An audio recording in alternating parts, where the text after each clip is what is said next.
Hey everyone, welcome back. It's Lucid, and I've got Sai with me yet again. Hi, this is Sai, and I'm yet again casting with Lucid. Very nice. So, Sai, maybe catch us up. Where did we leave off last time? Do you remember?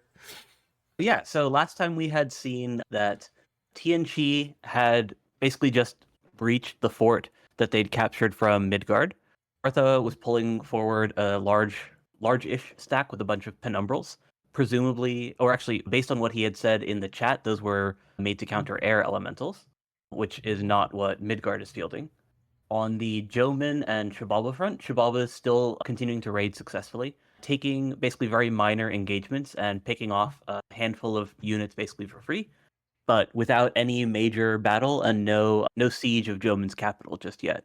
Arco, meanwhile, had been kind of falling back, and he had just finished whatever research goal he'd set out for the basically to actually pick a big fight.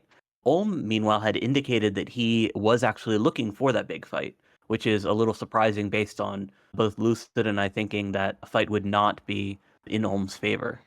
Pythium and Atlantis, or sorry, Pythium is getting ready to fight Atlantis, basically just waiting a turn after capturing a throne in order to claim that and start a fort on that province. Meanwhile, Erythia has kind of just been still in Cold War mode, but they'd been negotiating with Atlantis' neighbors, namely Pythium and Marignon, to help them attack Atlantis. So we're probably going to see that fight break. And yeah, we can see from the battles Yeah, there that Pythium has launched their attack. Interestingly, Erythia has not, but we can expect them to follow up pretty soon. Then yeah. finally, we know that Gath, Pangea, and who's the last one? Vedheim are all in a coalition against Miklin. Of those, it looks like Pangea had kind of just been cruising around with a big army that they already had ready to go, just taking a throne, taking a couple casualties while doing it, and now presumably moving that back down towards Miklin's border. Gath, meanwhile, has invested heavily into the Slingers, which are basically Gath's dual wielding units, which have very low protection and basically just human combat stats, but because of their higher attack density from having 6 attacks per square, they benefit a lot from strength of giants and can actually become pretty effective once you're in that buff v buff battle. Right. Yeah, and I think that maybe the only other thing was that I believe it was the last episode we saw Arythia lose their god and then also take a fair bit of attrition on a throne. So that's going to That's make right, this yeah. war with Atlantis pretty interesting. And we potentially have a really big battle this turn, or is it maybe next turn with Ulm and Arco? Right. I was at least anticipating a this turn just Yeah. based off of Ulm's message, but we know that Arco is pushing forward. All right. So we'll start with the message from Arco. I've dubbed this strat Student Body Right in honor of Lucid's Alabama parentage. Okay, to be fair, my parentage is Georgia, but I lived in Alabama for a while. Not a big upgrade, but anyway. Let's see if he has built in magic weapons for his hawks, because that's the only thing we think can counter it at the moment. Built. Oh, if he's built magic weapons. Okay, yeah, like put For items the on them. Yeah, Hawkmasters. yeah, yeah. Yeah. As for Diplo, Ulm took 2 of the disputed provinces between us. When I asked for 50, he said Zots were war worthy, and that pretty much told us everything we needed to know. We also bumped him that same turn in 95, killed 2 hawks, saw his ridiculous bless, and knew we could beat him once we had luck at a minimum and body ethereal to be sure. We hit Alt 4 last turn, so that was the timing of the marching. See you at the cap, nerds. If he retreats, it'll mean another teching ground is required to get Thom 2 and Strength of Giants and Legions of Steel. Very annoying. We need to end this war here and now. Otherwise, we have a lot of mages out here wasting research turns. And that was one of the things you and I talked about with like some of the more interesting strategic moves Ulm can make. Like Arco really is committed moving his mage core out. Things that Ulm can do to like drag this out, like make him sit on a fort for a while he threatens his cap, actually is really going to be good for Ulm's position. Yeah, he basically needs to raid around and, in my opinion, avoid a frontal engagement. Right. That just wasn't what he had indicated in his messages was his actual plan. Right. And we don't have anything from Ulm this turn. So with that, let's go ahead and look at the Arco v Ulm stuff. So this is the main army, and it appears Ulm has not marched out to fight him. So Yeah, this is a okay. bunch of body ethereal elephants. It's just Providence defense, yeah. Maybe Ulm wanted to see what Arco was actually doing, which would make sense because I don't. Yeah. Oh wait, no, he did see this army. Yeah, he'd seen it before, and he saw the scripting too. I mean, we saw body ethereal get revealed and whatnot. It may be he got wise to this wasn't going to go so well. Yeah, if he tested the fight and saw that he lost, then that would also make sense. But in that case, he should be trying to scoot out or just do some raiding. So let's look Well, now that there's some raiding, we yeah. know. So Oh, his army's still in that fort. yeah, Oh no, the Rangers could be stealthed out. They could be stealthed out. they could. Yeah. They could. Yeah. And then he's doing little raids. Okay, yeah. And then here, let's see if there was anything. It kills 2 Hawkmeisters, but gets 2 elephants. Still very much a trade in Arco's favor because those elephants are not cap-only units, and he has much better scales. Right. So he'll take that trade. And yeah, it's just the decay because these guys have pretty low morale. Yeah. Yeah, if these were not Hackmeisters, but the troop, it would be a lot better. I'm kind of interested why he didn't really try to run. Maybe I haven't really, like I did the expansion testing, but I didn't really look at any of like the corners of the build. Like maybe you don't have enough resources to make more, or maybe the Dominion score isn't high enough. It'd be interesting to guess see why that- he didn't make the troop with this bless. So Yeah, I know that they are rec point expensive, and he is running Turmoil. okay, But I mean, that shouldn't make it so that he can make 0. It just would limit the number. right? Yeah. Because He's gonna be able to make at least a couple. yeah. And, you know, they can beat with Ghoul Guardians, so that's kind of a thing. But with the Bless, it might be worth it. Yeah, with Ghoul Guardians and Rangers, I think that he just wanted more crossbows. Yeah. 'Cause he's not making any Ghoul Guardians. The interesting thing here is this wasn't entirely PD. He actually sacrificed 2 of these guys. What are they? Oh, these are magic dueling. Duel, I'm guessing. Yeah. Let's take a look, see what happened. I don't think it worked. Oh, he was They not 0 for cast it? 2. No, he cast it. They died. Oh, okay. Despite the Unlucky. fact that they were S2 and there were a bunch of S1s running around here. So Yeah, just bad rolls then. Okay. that is actually a decent strat for dealing with this is masked magic duel, right? Because, and I didn't think about this, but this could be one of the ways to get yourself out of this predicament. Is Arco's whole plan is point buffing these guys, and Ulm's whole plan is shooting everybody with crossbows. Thing is, the crossbow plan won't work if these guys all have body ethereal on them. But Yeah, he's still for sure going to be able to get off his protection though, right, with the Orphic Mystics and the N1 Priest Mage. right. But I mean, body But yeah, ethereal is really good. Yeah, much less effective than the Body Ethereal, and also like honestly just like a lower level spell as well. So Right. should be pretty effective, yeah, if you can pull it off. But it didn't work there, unfortunately. Yeah, no good luck. But I like that as a strat in this case. Yeah. I don't like it as a strat in general. Like, I think if you're picking a war where you have to magic duel to win fights, it's kind of shitty. Like, if you're like, oh, I'm going to get rid of all of his mages by casting magic duel, it's like, it's a little cringe. Yeah. But I don't think he has a better option here, really. Yeah, Yeah. late game, Arco can counter that by using Phoenix Pyre. So then their mages don't actually die, and yeah, you still have to duel them. But this early in the game, it should actually work pretty well. Yeah. The only problem, though, or I guess one of the problems with that, aside from it just, taking these expensive mages, is that this particular Ulm build doesn't have that many. He has only 1 out of Fort Lab, and I don't Right. think he's been making these guys out of his cap, because you can see that he's got Black Priests there. Yeah, correct. So he's also a bit pinned in. I don't, Arco's got a decision. Do they keep raiding or do they start moving to consolidate on this fort for a pitched battle? I think you keep pushing. I think Yeah. knowing what Ulm had, because you kind of did have at least some estimate for what was in that army. It makes sense to keep, enough to beat that there, and then send enough guys to beat PD forward. Yeah, I think that makes sense too, but we'll see. So not like as big of a stack as he has over in the far western province, but yeah, the 10 hoplites, like that's great. Yeah. I think it would benefit him to have maybe this is only 70 dudes. I think Ulm has like 150. I think this would probably still win, but it would probably be nice to maybe add a few more or something. But Yeah, it would definitely reduce his attrition if he has like a higher mass of guys. Right. But at the same time, he should be able to intercept those Hawkmeisters with some elephants. Because, you'll take that one-to-one trade, especially if you're richer and if that enables you to control your territory. Right. And I think, I mean, the Heart Companions, he could move out point buffed Heart Companions here to start taking this stuff back too, or to reinforce by coming up this way.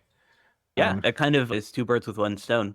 By going east there, you kind of like intercept the raiding and can move forward. So I think these guys, I think they were here last turn. I think that's what this, or maybe they were here.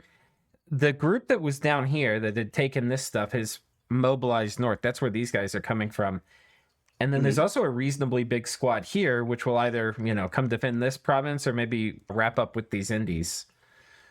I think you defend, at least for this turn, because with those elephants, they should be able to beat the Hawkmeisters. Right. And retaking the provinces from Ulm is basically doubly effective, right? Because it's taking away money from Ulm. Yeah.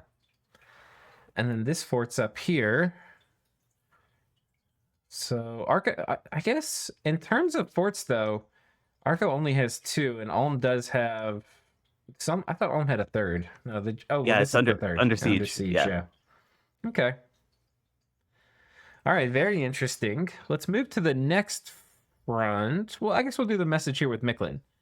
We planned pretty far ahead last turn. Turns out all our friends are enemies. 3v1 incoming.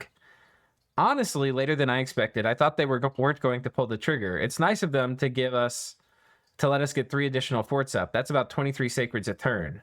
Drain 3 Gath, full greed scales Pan. I don't really know how they expect to win a straight up fight. Both players are going full greed. I mean, Gath's field is a little greedy. I don't know if Pan's is that greedy. Yeah, for LA Pan, I think going full scales is just fine. Yeah. And will likely go unpunished from the rest of the lobby. Veti worries us a bit. Yeah. We have cats. I look forward to the bloody mess that will be the invasion of Miklin. Yeah, I do too, actually. The bad news of the 3v1 could have been worse if our prophet took a 25 damage crossbow to the face during that throne battle. Good thing luck negated it. Oh. Yeah, they want to actually keep this prophet alive now that it's a turkey, because it can actually cruise around. Right. Do we have any messages from other members of the coalition? I don't think so yet. I tell you, all these slingers, though, and crossbowmen, that would give me severe anxiety as Miklin. I don't think, like, 100 Jags might win. I don't think they win that clean without any magic. But yeah, no, he definitely needs to start looking at big buffs and flyers wherever possible. Yeah. I think that was a kind of cool thing for people that watched Mountain Arena on my channel. Like, Demosthenes, who's playing TNG there, he was, like, all his cat mages, he had an Awake Bless. And so his god was researching, but all the mages were going out to cast buffs. We haven't really seen that yet, but I think that's going to be required. He's going to need, I mean, even if it's just quickness or like whatever it is, he's going to need some major buffs coming out on these Jags to take these fights without horrendous attrition. So yeah, and I think part of the problem there is just how many Rain Warriors he has. Like, yeah, it's nice to get those water provinces, and you absolutely do want to take it, but he just has probably a lot more, I think, than is needed. I think so, like too. 23 in that northern stack, and then he has even more down at the southwest. Well, let's see what he cast on these guys, too. I'm a little curious. Oh, wait, do these guys have Gift of Water Breathing? Yeah. Oh, so you can just take Jags underwater. Yeah. Yeah, why make the Rain Warriors then? Well, the Jags do have a stat penalty underwater, so they do become a fair bit less effective. Okay. Wait, so what did he cast? Personal luck. That does not bode well. Yeah, it doesn't look like he has the alteration. He needs some buffs. Like, you have these elite troops, you have to buff them. Yeah. This does not bode well. I'm very concerned. And I think some of this comes with the build, where you're taking basically an imprisoned bless with pretty good scales. You have to carve out enough stuff to like lead your sacreds around, maybe do a little blood hunting, but also get your research done. Probably not worth blood hunting until you have like your basic alteration stuff done. I think he went blood for first because he mentioned that he has cats. I think that's what he's referring to. I think he's calling his jaguars cats. Now, do we see Ozzy somewhere? No, I think that, but the message had said that he has cats. So I thought that was his research rush. It's possible that he just doesn't have anything. I'm sure that his research is not he does great. have slaves here, right? The only reason you get slaves is for blood hunting. So, yeah, Yeah, and there's unrest there, so he's for sure hunting. right. So that's in line with his having researched blood for first. Okay. I I don't think I like that. I just it feels too greedy, too slow. I feel like you need Well, I think the best way to play Miklin, if you're gonna know you're gonna get rushed, do this stuff and just try to get to alt 5. And as close as you get, the better. so the reason that I don't hate it is that if you're doing Alteration 3 and Blood 4, right? Like if you're going to get both of those, Okay. then getting Alteration 3 doesn't do anything for you until you actually fight your first battle where you would cast those buffs. Right. Whereas the sooner that you get Blood 4, the more Ozelotls you can have out. So if you can get both before your first war, you do want Blood first. Yeah. I don't think yeah. And he had naps with all of his neighbors. So with that in mind, it's like, okay, I'm thinking too. If you know you're gonna get rushed, I mean, if you're gonna be at peace, yeah, blood makes some sense. If you're not, I think you get blood 1 and just roll with imps and then go up alteration. Right, but he had naps with all of his neighbors at the time that he made that decision. Yeah, but he also knew it was coming. We played. Honestly, I expected later than I expected. Right, so okay, yeah. But I mean, given that he did have the naps. Then if you Yeah. thought, okay, well, I can get alt 3 before these naps time down, like in those 3 turns, Mhm. then that's fine. Yeah, that's fair. So looking at it, he's got the Rain Warriors here. And those can be a little annoying for Pangea. It Right. basically Try to lock this it's not fort down, cut off retreat routes, all those things. Yeah, it's not a particularly threatening stack, just because the Rain Warriors themselves kind of suck into crossbows. Right. But it basically either forces Pan to respect it or allows him to do a little bit of raiding. Yeah. We don't have a message from anybody else in the coalition. We've got Gath with just Piles of units, yeah. piles of units. I'm a little disappointed in Gath's infrastructure right now, though. Yeah. Because if you're running a drain build, then you kind of do want to spam out those sages. Yeah. And right now he's only producing them from his capital, and they're competing with the Kohen Gadols. Right. To his credit, though, he's got Jade Amazons, which are going to be... he needs the temple here, but he's got Crystal Amazons here, which don't take a... Wait, did these take a temple? Maybe they don't. No, the Jade Sorceresses don't. There is a Jade Priestess unit, which does. Right. But, you generally get the Water Mages. So he's getting a mage a turn from these two combined. But yeah, it's... He's hitting the troop button, not the infrastructure button. And the mages that he does have, I think he's using them more for site searching. Right. Which makes sense, right? Because Yeah. you're running Drain 3, so your research should be coming from your sages, and your mages should be active. They should be with your armies, searching, forging, doing stuff. So you have like your dedicated lab rat, and then And he had mentioned he hasn't gotten any of the Earth 2. What are they called? The Yadoni or whatever. Mm-hmm. So yeah, he's a bit upset about that, which I think is understandable. Yeah, I just think that, especially given how much money this build should have for its size, he should be investing a lot more into forts. Okay. And he should have at least one templed fort up at this point. Yeah. I feel, at the same time, I kind of understand hitting the troop button really hard, because it's going to pretty much guarantee him. It's going to be really hard for Miklin to kill. Like, once they get a critical mass of slingers, I feel like it's going to be real bad.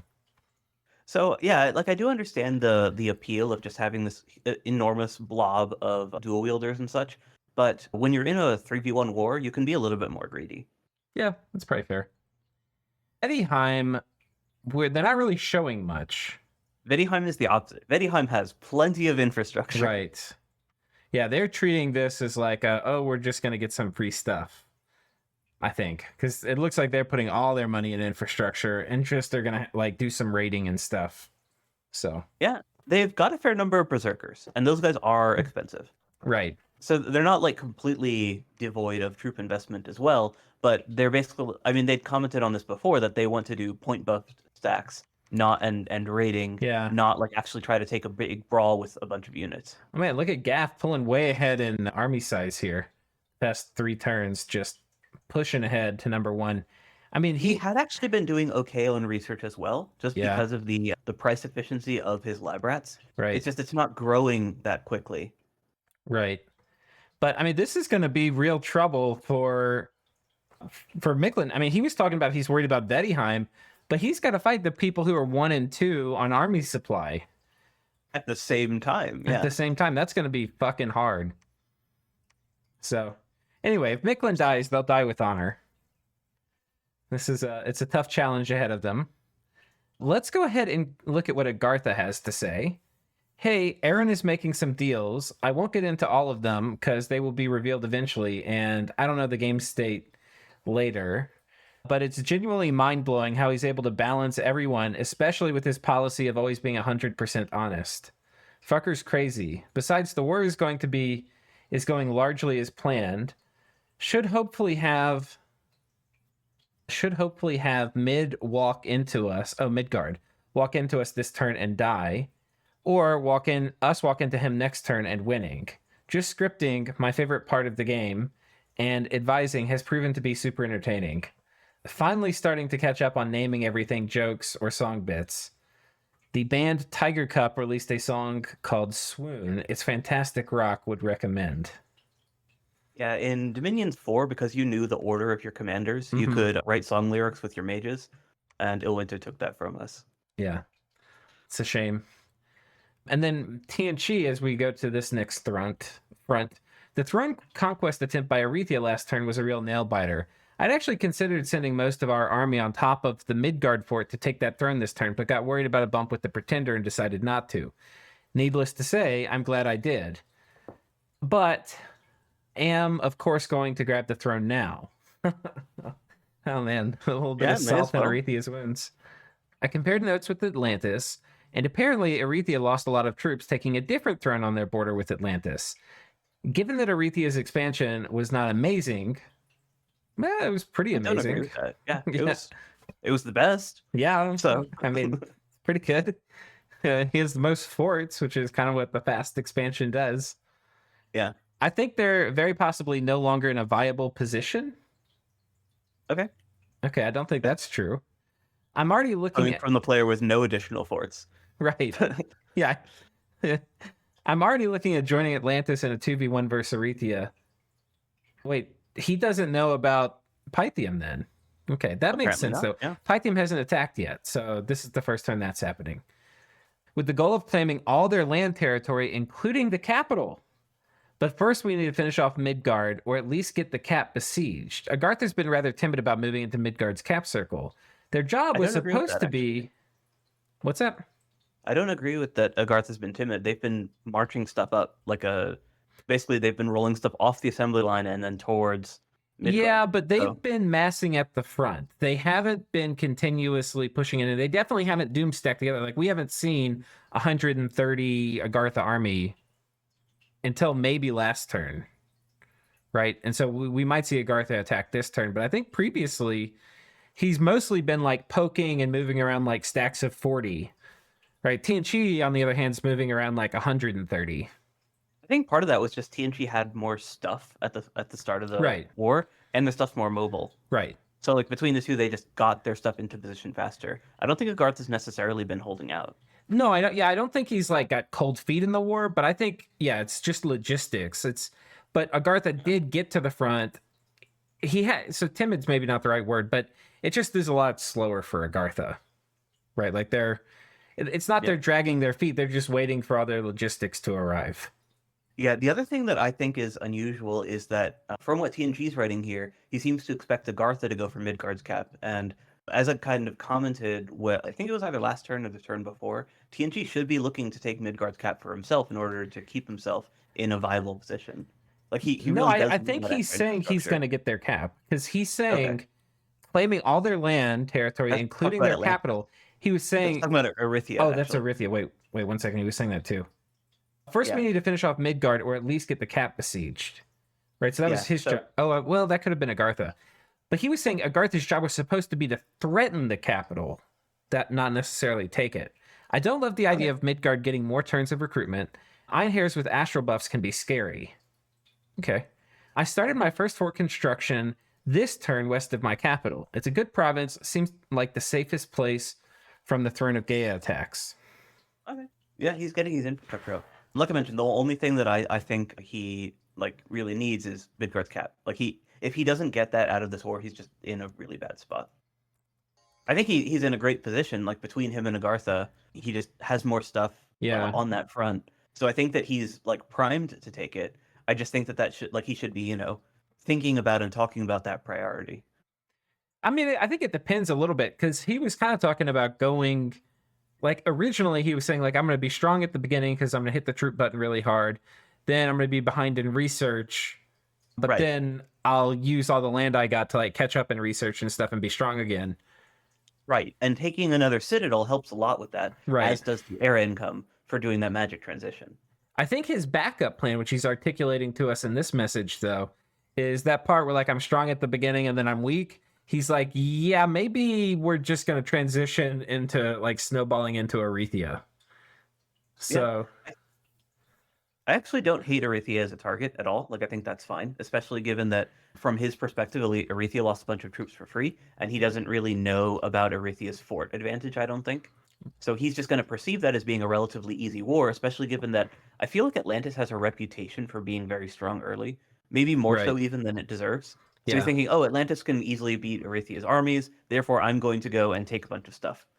Well, I think the other thing too is so let's go ahead and look from TNG's perspective too. They don't really see a lot of forts, right? For the horse tribe nation that is TNG, this is all unforted land, which they can really quickly take. All the forts are on the Atlantis side, which means it's actually going to be kind of a pain in the ass for Arethia to get all their mages down here. Especially if they're trying to fight Atlantis. Yeah, and he doesn't have unaging, so his mages are kind of slow. Yeah. They should still get 2 province map move, I believe, on the data chose. So they can. So these guys can get to the capital. Yeah, I'm not 100% sure if the underwater guys can. I don't think these guys can. I think the penalty coming out of water is too much. I know they can with the unaging bless, but without it, they probably can't. Yeah, and then these guys, it's going to be a while to get to the capital. So. Yeah, I mean, this is really easy land for TNG to take. And if they are feeling really confident in their alliance with Agartha, that gives them a pretty safe flank. I think the risk TNG may run into is that what we know is that Arethia and Pythium are kind of buddy-buddy killing Atlantis. And Pythium has already expressed thoughts about taking out TNG. So... yeah, that could be an interesting 2v2, actually. Right. If Atlantis dies quickly and Midgard dies quickly, then a 2v2 of versus TNG Agartha, where they're both like actually committed to their side in the war, could actually be very interesting. Yeah.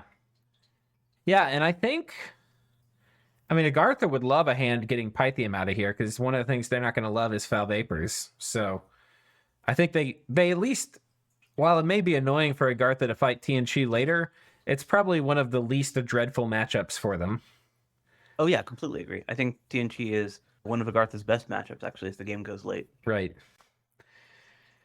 Okay, so let's take a look. So he storms this fort. There's nothing here. And he moved most of his army out. It looks like this was a counter-raiding attempt. And Agartha just pinged this rather than attacking, and Midgard pinged this. So let's take a look at this Agarthan army. Did we comment on this one last turn? No, I don't think it was fully assembled yet. I think this is the first time we're seeing it fully together. So we've got 3 Chthonian reanimators, which I think you had maybe mentioned and I maybe agreed with or something, that these are kind of what everybody goes to, and they're nice, but a lot of times, I don't know, they don't. I do think the ultimates are better. Yeah. Well, yeah, they can do stuff with an Earth Gem or 2 Earth Gems if you want to cast the bigger buffs. But yeah, they're not the guys that are going to be painting Iron Warriors or Marble Warriors on your Penumbras. Yeah. But one thing that he did, which is very clever, is he put the Cave Drakes, the unmounted ones, behind the crossbows. So those kind of serve as like a morale anchor. Yeah. Just because they have very high HP. Right. And they're sorry, folks. They're undisciplined, so they kind of get all bogged up in here rather than running ahead like Pepegs. So yeah, I like using the Cave Drake form as evocation bait, but because Midgard it doesn't really have evocation that you need to worry about, then keeping them in the back like that's probably much more effective. Well, I mean, maybe, right? Because we know they have evocation 3.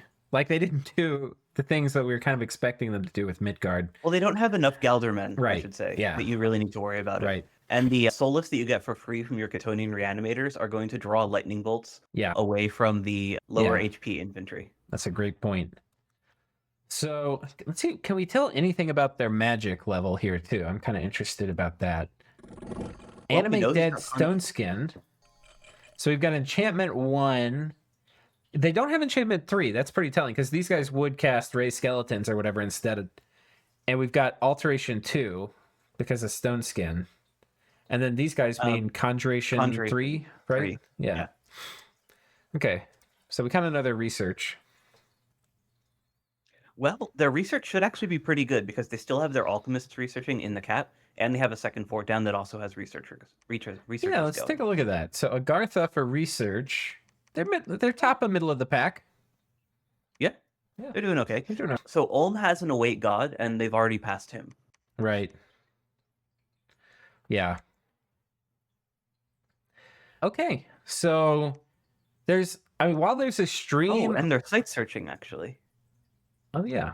And so Gartha's probably feeling very confident. Master of Alchemical Secrets. Wait, is this? That's the hero.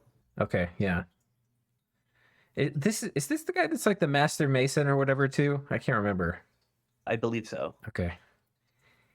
I think there's like certain cases. I've thought about wishing for this guy. I think I can't remember. I don't think I've actually done it. There's something. I think he's an alchemist to 100 and Mason. Yes, he's an alchemist 100. He summons a living Mercury in battle, and he has a very wide pass spread. Yeah. He's also an Astral Wind Mage, which is very fun. Right. So yeah, I think I've thought about wishing for him. I've never pulled the trigger on it. But so what do you think? Do you think Agartha, let's say Agartha has a scout here. He sees there's 120 Einhair, a big pile of Volva, some herdmen. Do you take this stack and roll out here? Or do you maybe wait for TNG to fight this army? So I think that you do push forward here. Part of that is basically just because they're in communication with TNG and they promised to do it. Yeah. Right. It's like if you say you're going to do something and you're working with an ally and you want to stay allies with them, you have to do what you say you're going to do as part of your plan. So you can't like duck and hide in that sense. That said, Darkwolf also seemed very confident that they win this battle. Okay. I mean, I don't see, there's no secret sauce here. The only thing they really have going for them is that crossbowmen fuck up Einhair, and Cave Drakes are pretty good tanks. Yeah, and the thing that there's no magic weapons on Einhair either. So the thing that I'm worried about is that the Volvas can cast, what's the astral spell that kills undead? Oh, Solar Rays. Solar Rays, thank you. And because those penumbrals do not have any protection buffs, then those are dealing full damage. Right. So with that, if you have a pile of Volvas, then after doing the initial round of like luck buff, you don't necessarily have them advance and cast, you just have them fire at the penumbrals. Right. They're going to do a lot of damage. And that's very scary given that these are the guys that you're investing in. So this is kind of a bit of a research mismatch almost, in that he built these guys to counter air elementals, which, makes sense. They're ethereal units, they've got magic attacks, and air elementals are normally Midgard's first major tool that can actually kill armies. Right. But Midgard doesn't have them. Midgard has a bunch of Volvas instead. Right. Which in one hand is worse, right? Like he doesn't have anything that can actually, kill a pile of crossbows that, sufficiently outnumbers him. He doesn't have any great matchup against TNG, but against this one counter to a counter, basically, you happen to have the upper hand. Yeah. Yeah, and I think, too, if he has... I feel like Body Ethereal is a lot better here, even though there's some penumbrals, than Luck. Yeah, Luck's pretty nice, too. Yeah. So it depends. I think a lot of how this fight will go is like, does Midgard have Body Ethereal, or do they only have Luck? But yeah, I mean, having these... we already know he has the evocation for Solar Rays, right? So that's going to happen. The question, I think, in my mind is, if they have an all-in fight here, what's the alteration? We know they have Luck already, right? But we don't know if they have Body Ethereal. So... And my guess is they don't with that because I think they like lost a lot of mages the other turn. Yeah, they're Oh, here we go. they're below Marignon. Yeah, that's Yeah. them. Okay. I mean, it could be worse, but it's not very good. Okay. So that's that. Presume so, and yeah, they took Tianchi took this, the Throne of Life, which that will put them at Arrithian perfect next goat Miklin up with scales. him. Yeah. Yeah. So he's probably gonna want that. And he also got a Shambler Reef. Okay. Honestly, the Shambler Reef is not bad if you're planning on fighting Arithia, because Arithia is not going to really be able to reinforce that lake, and committing to actually trying to defend it is hard. So even just like some, Shamblers just to grab it is great if you're already planning on fighting Arithia from land, and then you basically just have to cut them off from grabbing it back. Right. And it's a really valuable province, so it'll pay for the Shamblers reasonably quickly. Oh yeah. So yeah, anyway, looks very interesting. I don't think there's too much more to say on the war. I expect pretty big consolidation of TNG troops here. And then the question is who's going to have to fight and kill the Midgard Doomstack? I mean, for all that that is Midgard's Doomstack, that's everything that they've got at this point. I think that both TNG and Agartha should be able to kill it. Yeah. I think it depends how many Einherjar and how many Fulva there are and whether they have body ethereal, because both those things are going to, it's going to be a painful all in to have to chew. I mean, they'll definitely grind him down. I don't even think that's on the table, whether this Midgard can turn around the position. But I think Midgard could potentially win an army fight, especially if they have body ethereal. Maybe not against TNG, but I think they can win one. I don't think they can win two.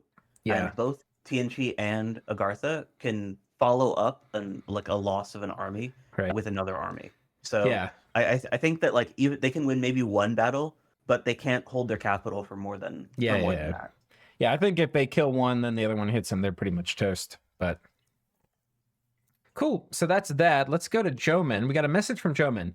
My tiny glimpse of hope in this war against the Bulba just disappeared after I tried to do some testing of Ghost King versus Ocelotl. My Ghost King with stone skin and regen handles his obsidian guards okay, but Ocelotl is just way too much DPS for him to tank with my current research. The ninjas. He's not even talking about the obvious counter of dust to dust. Right. Well, you and I spent minutes talking about how you would like get this guy to maybe endure the sacreds. And then after like 5 minutes, we're like dust to dust, It's still an interesting puzzle. Like if he sometimes you can catch somebody not doing dust to dust, but that's true. Yeah. But I don't think that Fullick's the guy who's going to make that mistake, because just by default, he also like knows of the sorcery that is advance and cast. Yes. So as long as he's got Thaw 1, then his mages will take care of it all on their own. Yeah, I think you're right. Once again, ninjas are overperforming and actually taking out Zabalban commanders. If they can just take out every commander and priest they find, that might be my only way out. Copium.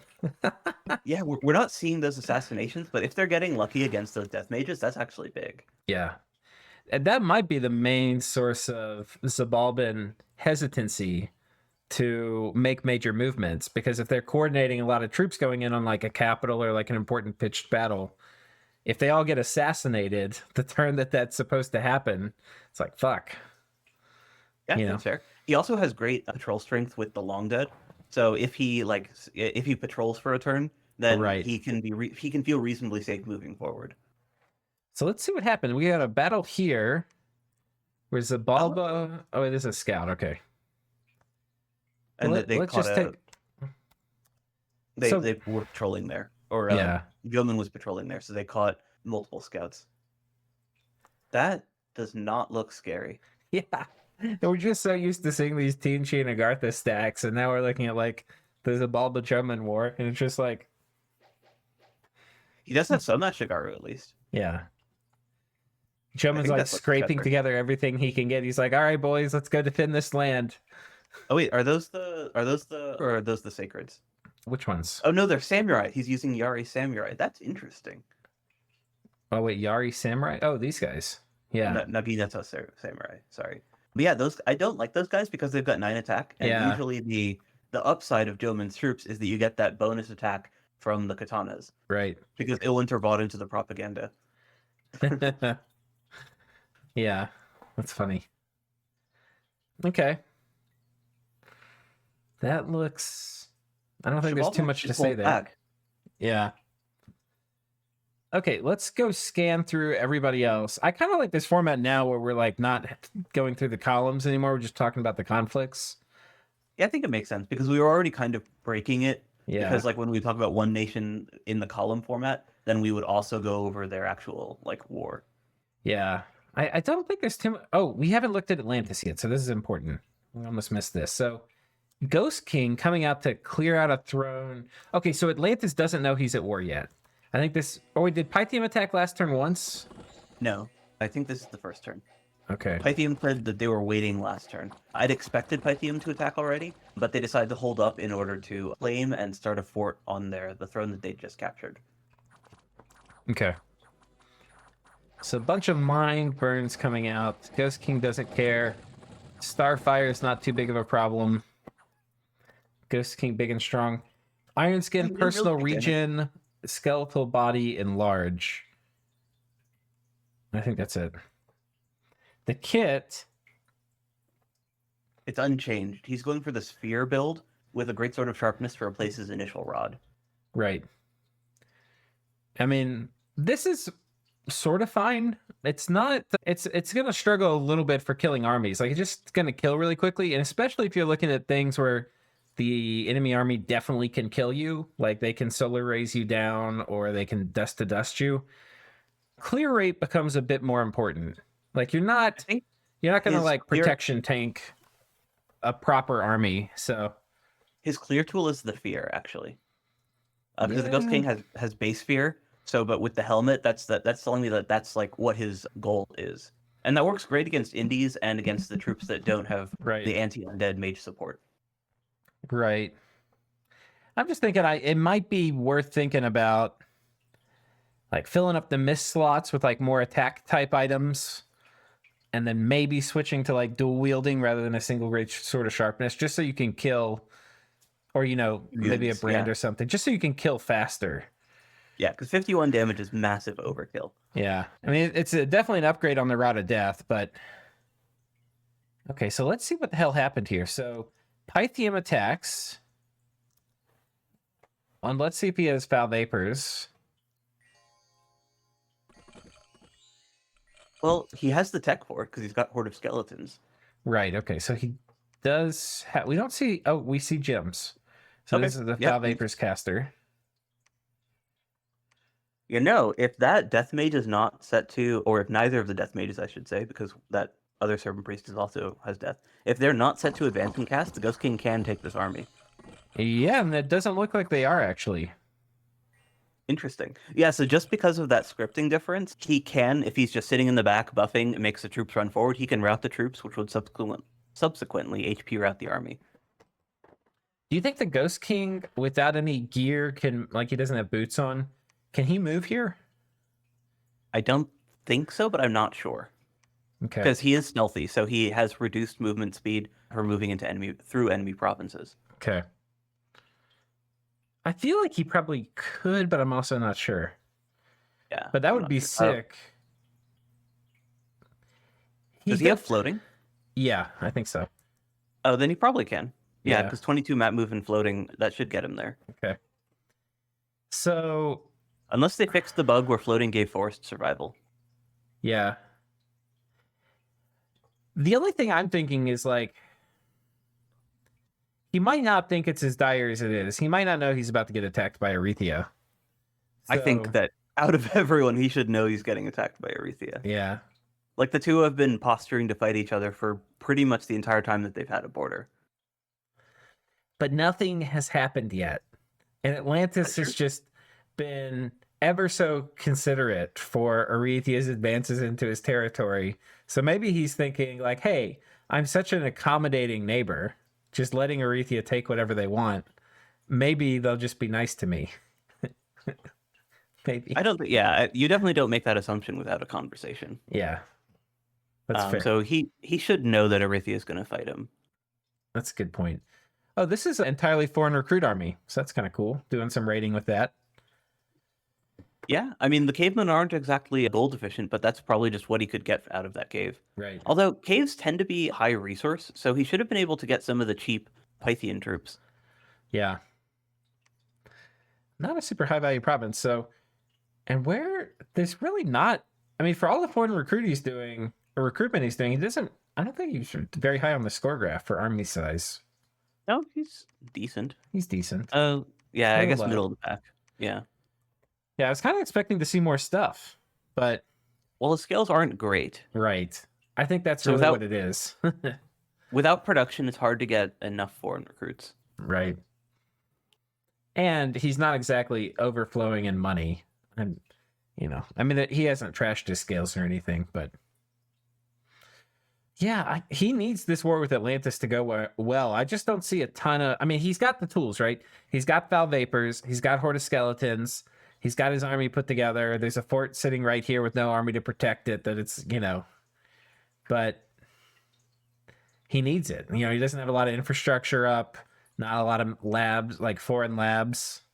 He really... He's massively low in mage count compared to where I think that a Pythium should be at this point. Right. But it's kind of like we were saying last episode, like he's got this awake researcher, which is like amping up his early thing. If he doesn't make good use of that right now, then basically this build falls way behind where it would have been if it was scales or something else, right? So... Mm-hmm. Yeah, the only thing that I could think of that this build can do that like a scales or expander would be slower at is putting up Mother Oak. That's the only thing that makes sense to me. Okay.